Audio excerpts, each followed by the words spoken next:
Merhaba, Hacer'in Lezzetleri YouTube kanalımdan herkese sevgiler ve selamlar. Harika bir kahvaltı tarifi vereceğim. Mayalama yok, bekleme yok, içerisinde maya yok, kabartma tozu yok. Harika bir kahvaltı tarifi. Sonucuna şaşıracaksınız. Kaynar suyla unu karıştırın. Muhteşem bir kahvaltı çıkıyor ortaya. Öncelikle hamurumuzu hazırlayalım. Kasemize 2,5 su bardağı su ilave edelim. Kaynar su. 1 tatlı kaşığı tuz. 1 tatlı kaşığından birazcık az. 3 yemek kaşığı zeytinyağı. Zeytinyağı yoksa sıvı yağ da koyabilirsiniz. Tuzumuz eriyene kadar karıştıralım.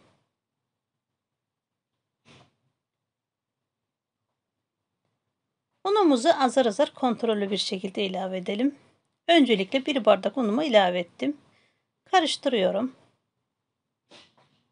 Bu tarifte hamur yoğurma yok. Sadece karıştırıyoruz. Yarım bardak daha ilave ediyorum. Kontrollü bir şekilde.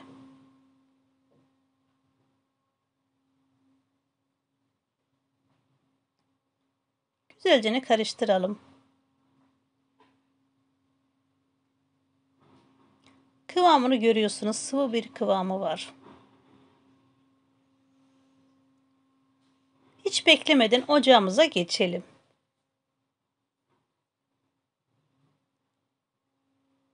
Tavamızı ocağımıza alalım. Orta ateşte.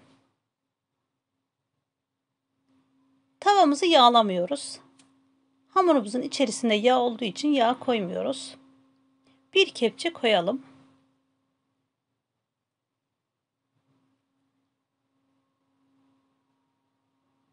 Diğer tarafını da çevirelim. Çok güzel kabarıyor. Yufka açmaya uğraşmayın. Bu şekilde harika bir kahvaltı. İster sabah kahvaltısına, ister hafta sonu kahvaltısına nasıl isterseniz o şekilde tüketebilirsiniz.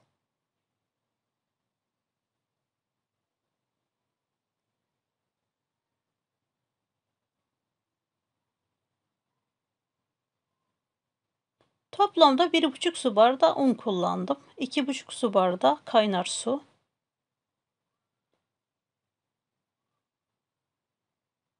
Oklava, merdane kullanmadan harika bir yufka açalım.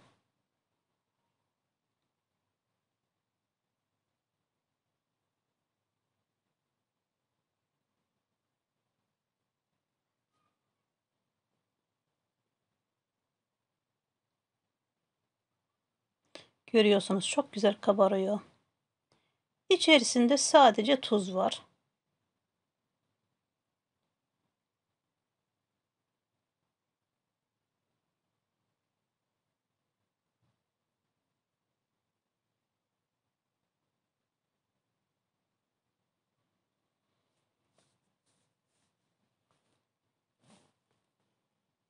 Bütün yufkalarımı aynı şekilde pişirdim.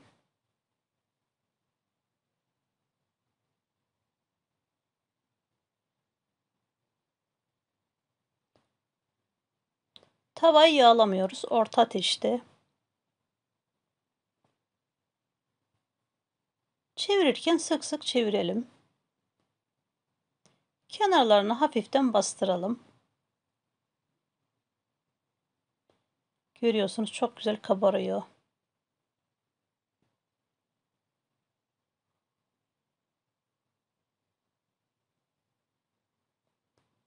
Harika bir şekilde kabardı. Bütün yufkalarımın hepsi bu şekilde kabardı. Çok kolay oldu. Herkes de çok beğendi. Birinci aşamamız bitti. Şimdi iç harcını koyacağız. İster bu şekilde tüketin, isterseniz iç harcı koyun. Yumuşaklığını görüyorsunuz. Pamuk gibi. İncecik oldu. Ben iç harcı olarak peynir kullandım. İstediğiniz iç harcını kullanabilirsiniz. İster kıymalı, ister patatesli. Nasıl isterseniz. İsterseniz kaşarlı. Ben sadece peynirli yaptım. Yufkamızın bir kenarına peynir koyalım.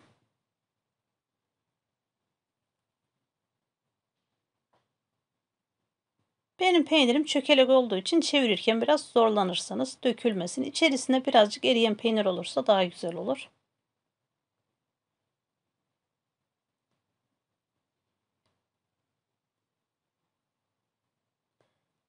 Çok kızarmış tarafını içe getirelim.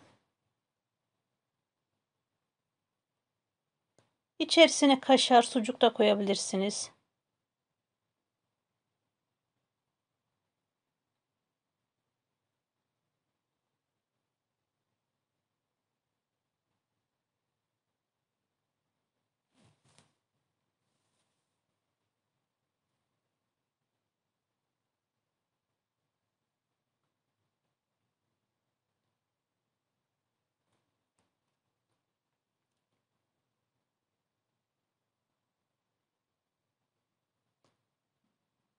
Bu hamurdan benim toplamda 8 tane çıktı. 2 tanesini çocuklar yediği için 6 tanesi masada.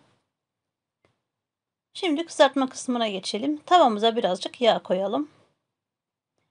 Yarım çay bardağı kadar olsa yeterli. Benim tavam büyük olduğu için yarım çay bardağı koydum. Tavanız küçükse biraz daha az koyabilirsiniz. Peynirle katlamış olduğumuz yufkaları içerisine koyalım.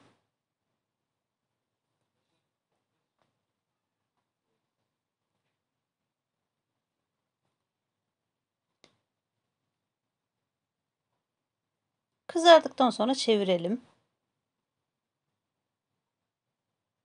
İçindeki peynir dökülen bir peynir olduğu için 2 tane spatula kullandım çevirirken. Eriyen peynir normal peyniri karıştırırsanız daha güzel olur. Daha da lezzetli olur. Nasıl isterseniz o şekilde tüketebilirsiniz. Kızaran böreklerimizi tavamıza, servis tabağımıza alalım. Diğerlerini de aynı şekilde kızartalım.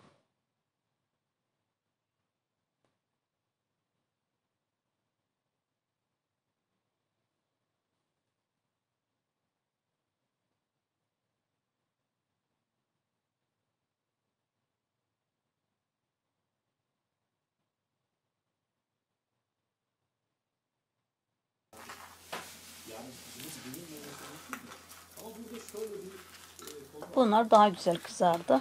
Çok kızarık istiyorsanız birazcık kızarmasını bekleyin. Görüyorsunuz hepsi nar gibi kızardı alt üstü. Servis tabağımıza alalım.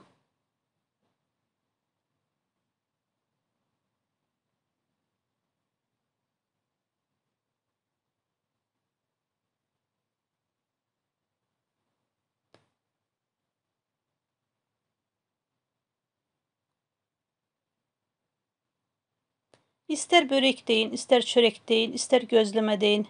Ne derseniz deyin. Harika bir tarif oldu. Doku testi yapalım.